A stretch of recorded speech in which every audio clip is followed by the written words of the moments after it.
Kia ora everyone, we were just talking about LEGO Marvel news this week and now suddenly there's even more LEGO Marvel news. I'm a few days late, sorry, let's get into it. All of these sets here are listed as releasing in the summer of 2025, so that's June and August releases. This basically here finishes the wave that we did talk about a couple of days ago, so I hate to have to do this to you, but if you have not seen that video, you can click here and get the full lineup of sets. There are plenty of amazing things to talk about here today, but as always with news-based videos, take everything I say here with a grain of salt as things are subject to change at any given time. Now this info specifically comes from Reddit, ooh, scary, but it is a group source from Instagram leakers who have had some pretty good track records. Set 76319 Captain America vs Thanos, 106 pieces in total. The price is currently unknown at this stage for this set, as well as every other set that we talk about here today. It features builds of a Quinjet and an Infinity Gauntlet ship.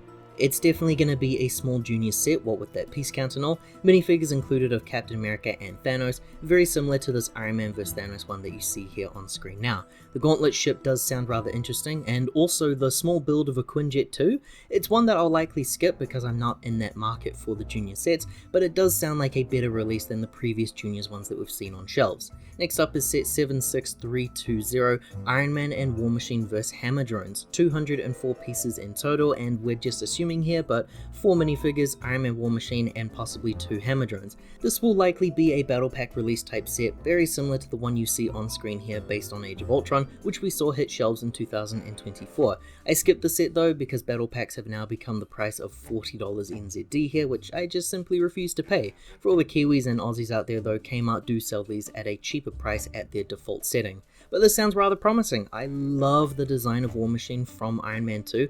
It's still one of my favorites ever since I was a kid. I've always loved how tank-like he appears there. I don't know if LEGO will make him appear any different to how War Machine usually appears in minifigure form. Some molded parts though would make all the difference here for me. I want to see some shoulder armor there, and I want to see some brick-built weapons. The Hammer Drone should be really cool to see in minifig form too. They've got a very unique head shape in the movie that would not translate onto a LEGO minifigure's head. Their heads look like Bastion from Overwatch, so I want to see something brick built there or something specially molded. We'll see if LEGO do that though. It's likely that they won't. We know that they can do it though because battle droids have been around for more than 25 years now, so I don't know what other excuse they could possibly have.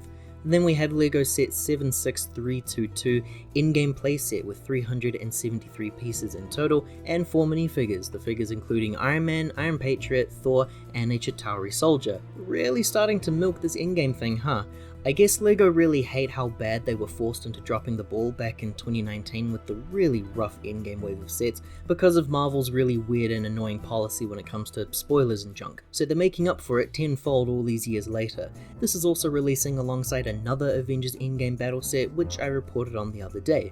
That set is listed as being an adult 18+ release or something along those lines. This here's going to be more play scale and aimed for the masses. The minifigures are interesting to read about. Iron Man will definitely be the same one included in the other upcoming releases. Makes sense to do that. I'm wondering if Thor will look any different compared to the in-game figure we already have from previous sets.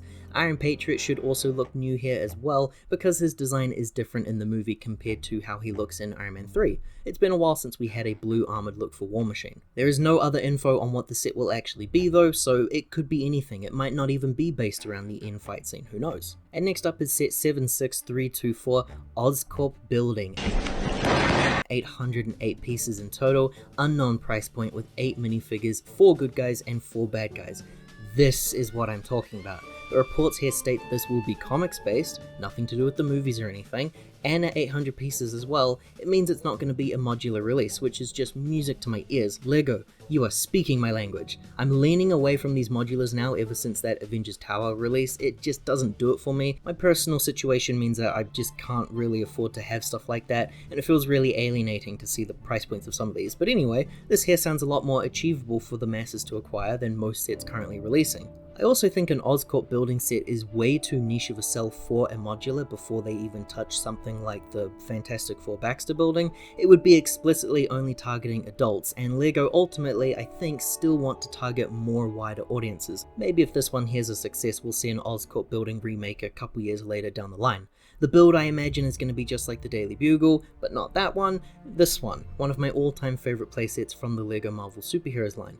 Buildings, man, in an affordable scale compared to these modulars, that's a great win for us. The set will definitely have an open back for sure, and I imagine it'll be some basic detailing for the rooms. I hope to see some really great colours of greens, blacks and purples for the bricks. As for the minifigures, I'm really curious as to how they've determined good guy versus bad guy here. This is because in my head I'm imagining we might get some suits or some scientists or something. I really want to see a Norman Osborn figure, more than I want to see a Green Goblin. Green Goblin could be entirely skipped for all I care, that's not a worry to me. Norman is the most important figure here. I don't know who else they could use to fill out these slots. I'm guessing Spider-Man and Spider-Gwen and Miles make it pretty easy, but it's also a rather boring trio given how often we've seen them in sets lately. I'm excited though, this is one of the few sets that already has me sold on just the build alone.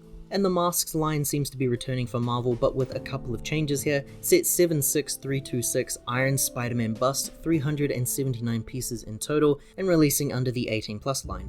It's said to be another mask of the character in the helmets line, but the names have been changed to be a bust instead, and apparently these are going to be including minifigures. That is the biggest change here because that was the most talked about point of interest for many people with these sets, the lack of minifigures based around the interesting set releases. Iron Spider is said to be included already in another Endgame set, so I'm assuming both sets will feature the exact same figure. Then finally we end with the last bust here, 76327 Iron Man bust, 436 pieces total, another 18+ release, and it's said to include Iron Man minifigures as in plural, and it's the plural where things get interesting. Extra minifigures sounds intriguing. We don't really know how many extra there will be, and we don't know if there could be potential exclusives or not. The piece count here is higher than the Spider-Man one we talked about, and by a pretty decent amount too. I can't imagine Iron Man requires that much difference in build, but I could be wrong there.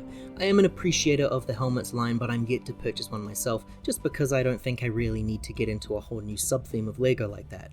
That wraps up the news on this one, and that leaves us with a full upcoming wave of LEGO Marvel. Again, link in the description for the last video I made, which covers everything else here that we've missed. It's a very exciting wave. This is the first time in a while where I'm actively eyeing up a few things. The Spider-Man Oscorp Tower and the Raimi Trilogy train set are definite highlights for me. I look forward to seeing what everything looks like once all's said and done, because ultimately, that's the real determining factor as to whether or not I buy any of these at release. You should let me know what your thoughts are down below. Liking the video and subscribing to the channel here helps to support more videos like this one in the future. Ka kite ana everyone, see you all next time.